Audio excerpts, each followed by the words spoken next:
Donald Trump annonce reporter de 5 jours son ultimatum lancé à Téhéran et suspendre toute frappe contre les centrales électriques iraniennes. Alors que le ministre hongrois des Affaires étrangères aurait transmis des informations sensibles de l'UE à son homologue russe, la Commission a exhorté la Hongrie à s'expliquer. Bruxelles a annoncé l'application provisoire de l'accord avec le Mercosur à compter du 1er mai. Le Parlement européen avait saisi la justice pour vérifier la légalité de ce traité. Des ambulances gérées par une association juive ont été incendiées à Londres, une attaque traitée comme un crime de haine antisémite par la police.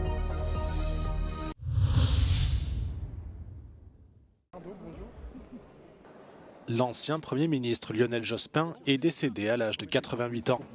Figure de proue du Parti socialiste, il avait dirigé le gouvernement de 1997 à 2002, pendant une période de cohabitation avec Jacques Chirac. Son mandat de Premier ministre a été marqué par des réformes sociales historiques qui ont remodelé la société française, notamment la réduction de la semaine de travail à 35 heures et la mise en place de la couverture maladie universelle.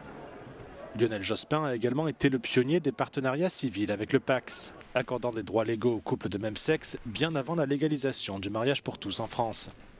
Sa carrière politique a pris fin brutalement au soir du premier tour de la présidentielle en 2002.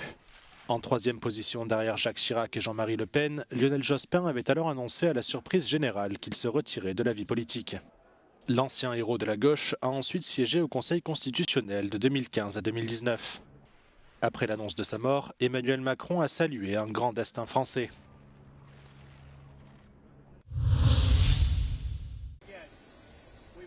Donald Trump annonce reporter de 5 jours son ultimatum lancé à Téhéran et suspendre toute action militaire contre les centrales électriques ainsi que les infrastructures énergétiques iraniennes. Le président américain, qui avait menacé samedi de détruire ses installations sous 48 heures en l'absence de réouverture du détroit d'Ormuz, opère un nouveau revirement, assurant avoir échangé avec des responsables iraniens au sujet d'une résolution du conflit au Moyen-Orient, des discussions qu'il a qualifiées de très bonnes et productives.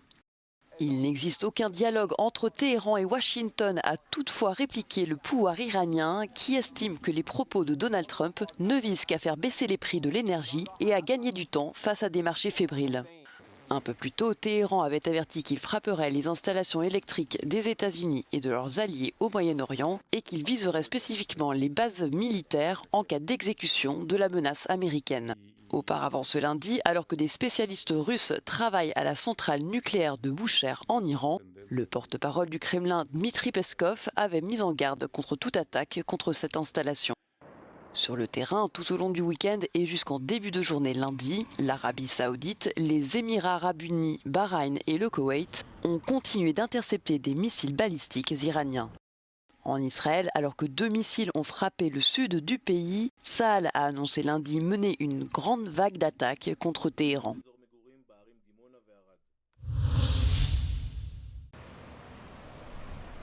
Alors que le Washington Post affirme que le ministre hongrois des Affaires étrangères, Péter Szijjártó, aurait régulièrement transmis des informations sensibles issues des réunions de l'UE à son homologue russe Sergueï Lavrov, la Commission a exhorté la Hongrie à s'expliquer. The reports regarding the Hungarian foreign minister allegedly disclosing to his Russian counterpart the closed-door ministerial level discussion in the Council are greatly concerning, and a relationship of trust between member states and between them and the institution is fundamental for the work of the EU, and we expect the Hungarian government to provide the clarifications. Selon plusieurs responsables européens de la sécurité cités par le Washington Post, Péter Szijjártó aurait régulièrement contacté Sergueï Lavrov pendant les pauses des réunions du Conseil afin de lui rapporter le contenu des discussions à huis clos. Le gouvernement hongrois a fermement démenti ces accusations, les qualifiant de fausses. Cette information a toutefois eu l'effet d'une onde de choc au sein de l'Union européenne, les États membres étant tenus au respect du principe de coopération loyale et le contenu des réunions étant confidentiel. Le Premier ministre polonais Donald Tusk a rapidement réagi, condamnant ces révélations tout en affirmant qu'elles n'étaient pas surprenantes. Ces accusations interviennent dans un contexte politique tendu en Hongrie à l'approche des élections législatives. Le gouvernement du Premier ministre Viktor Orban, l'un des rares en Europe à maintenir des relations étroites avec le Kremlin, fait face à une opposition renforcée. Son parti, le Fidesz, est notamment concurrencé par le mouvement TISA, dirigé par Peter Magyar, actuellement en tête dans les sondages. La Commission européenne a annoncé l'application provisoire de l'accord commercial avec les pays du Mercosur à compter du 1er mai prochain. L'accord s'appliquera avec les pays qui auront achevé leur procédure de ratification et notifié Bruxelles avant la fin du mois de mars. Parmi eux, l'Argentine, le Brésil et l'Uruguay. Une nouvelle qui intervient après la mise en œuvre d'une procédure spéciale pour garantir l'entrée en vigueur du traité, malgré une demande adressée le 21 janvier dernier par le Parlement européen à la Cour européenne de justice pour vérifier la compatibilité du texte avec le droit européen. Une fois entièrement adopté, le texte libéralisera les flux commerciaux entre l'Union européenne et les pays du Mercosur, créant une zone de libre-échange de plus de 700 millions de personnes. Pour ses partisans, ce traité va permettre de relancer l'économie européenne en souffrance face à la concurrence de la Chine et aux droits de douane des États-Unis. Mais pour ses détracteurs, il risque au contraire de bousculer l'agriculture européenne avec des produits importés moins chers et pas forcément respectueux des normes européennes, faute de contrôle suffisant. Pari perdu pour Giorgia Meloni. Après la victoire du non à son référendum sur la réforme du système judiciaire, la première ministre italienne a reconnu sa défaite mais a déclaré qu'elle ne démissionnerait pas. E i cittadini hanno deciso e noi come sempre rispettiamo la loro decisione. Resta chiaramente il rammarico per un'occasione persa di modernizzare l'Italia, ma questo non cambia il nostro impegno per continuare con serietà e determinazione a lavorare per il bene della nazione. Après le dépouillement des bulletins dans plus de 90% des bureaux de vote, le non a obtenu près de 54% contre 46% pour le oui. Le taux de participation a atteint près de 59%. Le gouvernement de Giorgia Meloni estime cette réforme constitutionnelle indispensable pour garantir l'impartialité du système judiciaire. L'opposition y voit une tentative de mainmise du pouvoir sur les magistrats, critiquant une réforme qui ne s'attaque pas aux problèmes de fond, comme les procès trop longs ou les prisons surpeuplées. Le Parlement italien avait approuvé la réforme en octobre 2025, mais celle-ci n'avait pas obtenu la majorité des 2/3 nécessaires pour éviter un référendum. Peu après son ouverture chaotique ce lundi matin, le procès de la collision ferroviaire de Tempi du 28 février 2023 vient d'être ajourné jusqu'au 1er avril. Les débats ont été interrompus à 4 reprises. Les proches des victimes dénoncent la lenteur de la justice et affirment que l'enquête a été bâclée. Ήρθαν εδώ για να δικάσουμε και θα δικάσουμε. Πέρασαν 3 χρόνια χωρίς να είναι κανένας υπεύθυνος στη φυλακή. Από εκεί και πέρα να τελειώσει αυτή η δίκη, να βρεθούν όλοι οι κατηγορούμενοι που θα παρευρεθούν σε αυτή τη δίκη στη φυλακή και από εκεί και πέρα ο καθένας με τους νομικούς του και με τον νομικό δρόμο να προσπαθήσει να κάνει ό,τι αυτός νομίζει είναι καλύτερο για τους συγγενείς. À l'extérieur de l'université de Larissa où se déroulent les audiences, des centaines de manifestants ont réclamé une peine exemplaire pour les 36 accusés. La tension était également à son comble à l'intérieur du bâtiment en raison de la capacité d'accueil limitée, des conditions jugées insultantes par les familles des victimes.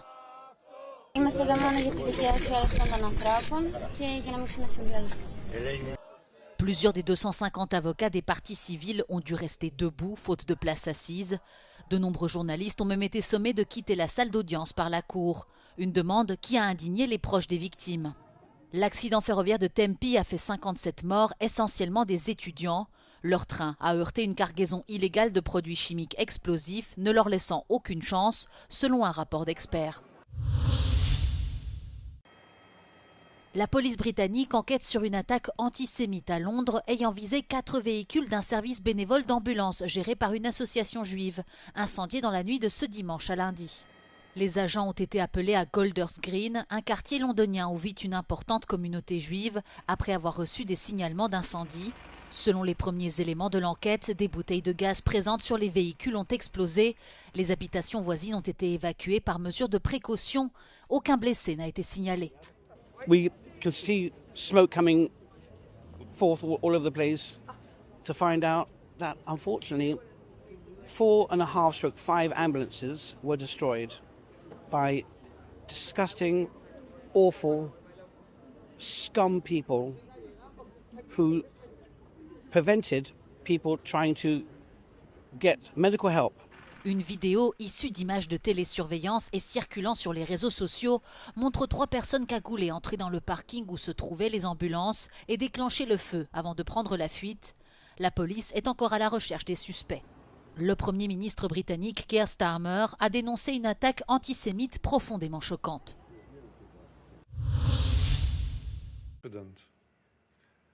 Alors que la Belgique rend hommage aux 32 victimes des attentats terroristes perpétrés par des membres de l'État islamique à Bruxelles en 2016, le coordinateur de l'UE pour la lutte contre le terrorisme, Bart-Jan Vecteur, affirme que la coordination entre les pays européens pour prévenir de nouveaux attentats terroristes s'est améliorée. We've in Europe, and I should say very much pushed also by the Belgians and the French, who of course were the first affected by these major terrorist attacks. Their services have very much put together, for instance, a task force together called Task Force Fraternité, to work together on these investigations, but also to push very much for efforts at European level, meaning that we've put in place interoperable databases, we've strengthened our borders, we exchange information much more fast at different levels, at national level, but also at European level. Dans sa lutte contre le terrorisme, l'UE a dû s'adapter à l'émergence de nouvelles menaces. La radicalisation des jeunes occupe notamment une place croissante. We've seen a different kind of attacks. We've seen more self-initiated attacks by lone actors, if you will. So IS, that was responsible for the terrorist attacks in Brussels 10 years ago, has really adjusted its strategies, which means that we've also had to adjust. Selon Bart-Jan Vecteur, la guerre au Moyen-Orient pourrait avoir des répercussions directes sur la sécurité en Europe et augmenter le risque d'attentat.